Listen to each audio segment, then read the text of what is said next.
Good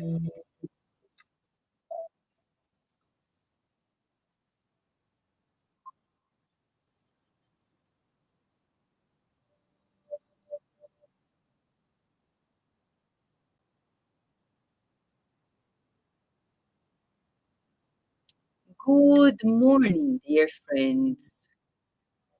You and I are invited to a new day, to a new beginning, to inner balance. And we have the great opportunity of recharging ourselves in the waters of the Christ.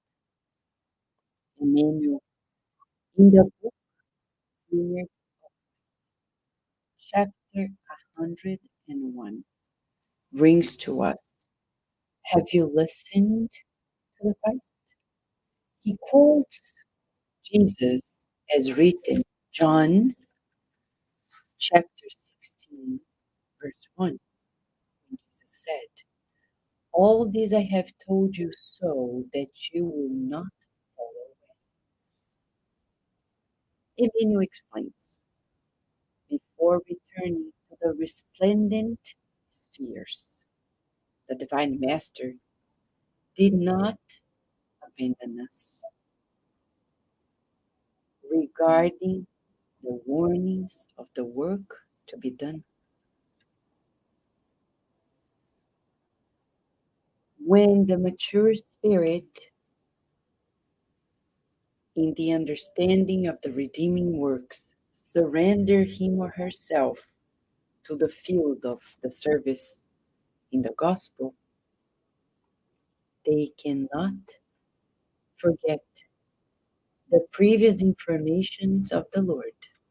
It's indispensable to listen to them so they don't fall away in the works of common obligations.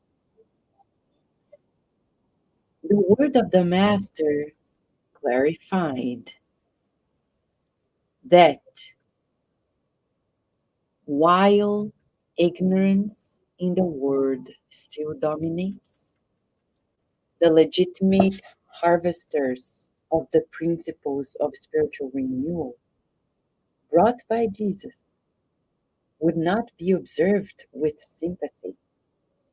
They would be persecuted relentlessly by the forces of shadow, or the shadowy forces, right? They would come to the condemning tribunals, courts, to be aware of the false accusations of those who were incapacitated of full understanding. The legitimate harvesters of the gospel would withstand the troubles of the family who do not understand and do not have inner illumination. They would suffer the expulsion of organized temples by the pragmatics of literal facts. They would listen to the words of gratuitous intelligences devoted to sarcasm regarding divine truths.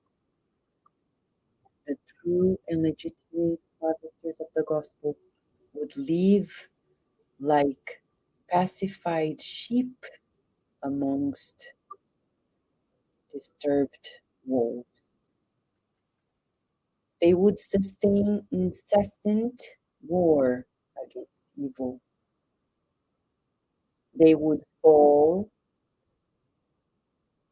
in the traps of the world. They would contemplate the growth of good and evil at the same time. They would carry with them the marks of the cross. They would experiment the misunderstanding of many, would feel solitude in the gravest hours, and they would see very closely slander, stoning, ingratitude. Thus, the Divine Master did not let the companions and the followers without warnings.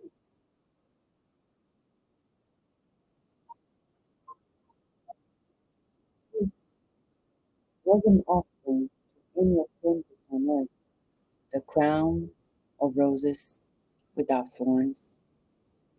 He didn't promise edifying struggle, educating work, rectifying situations, illuminating opportunities,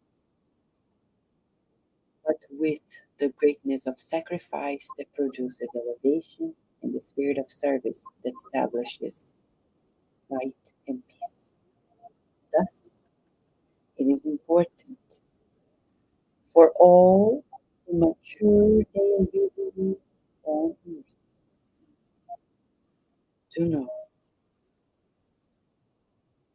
the vivid warnings of the Christ regarding the good news.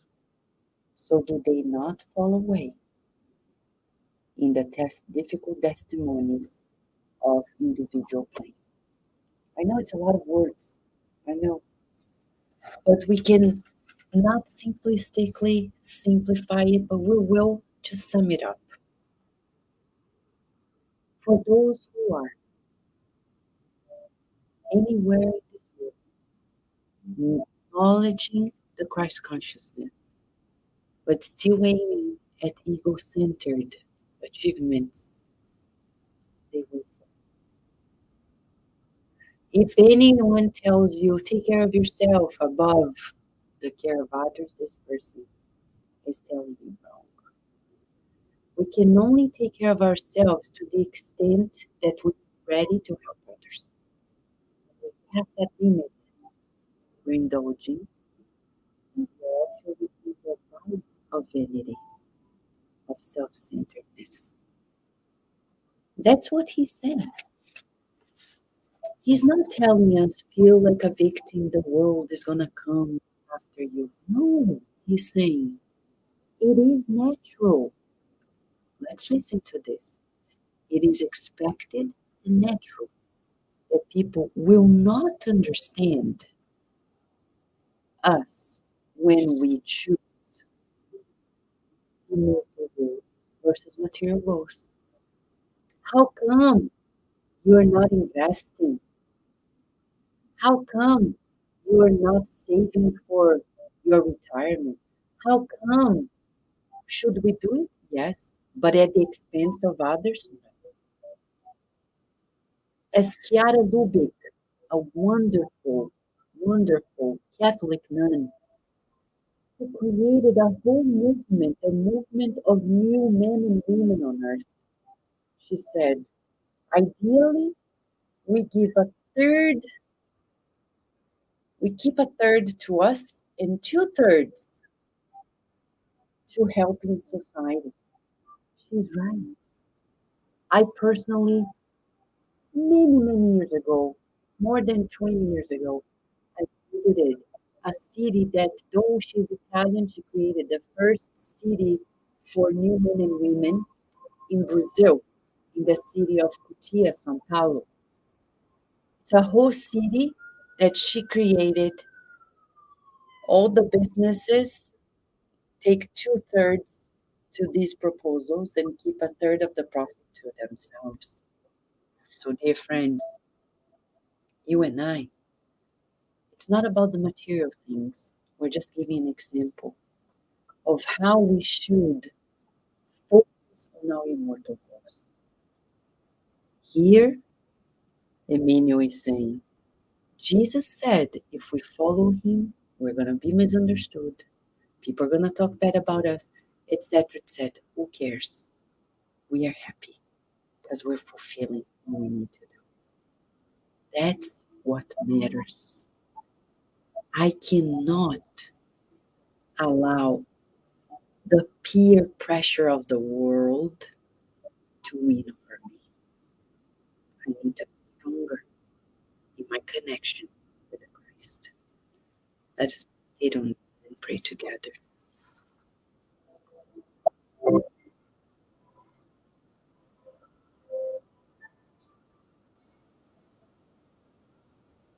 Thank you, dear Lord of life, for the gift of this day, for the loving and caring spirits who are here with us, for the loving and kind energies that are showered upon us. We visualize the spirit doctors, nurses, and therapists visiting all of us and applying onto us renewing energies, protection, and enveloping loved ones, neighbors, friends, colleagues at work, everybody in our community. See the people who have their names in the book of prayer being kindly approached by the spirit doctors, encouraging them in the beginning, offering them remedies. It's healing time. We feel your loving embrace, dear Lord, and we thank you for this moment, today and always.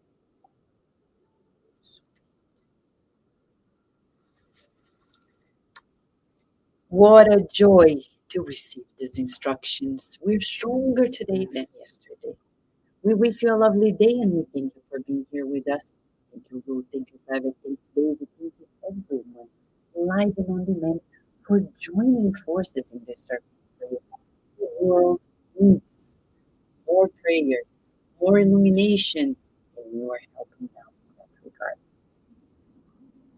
We wish you a lovely day and night. Of course, an afternoon too, a good afternoon too, wherever we are.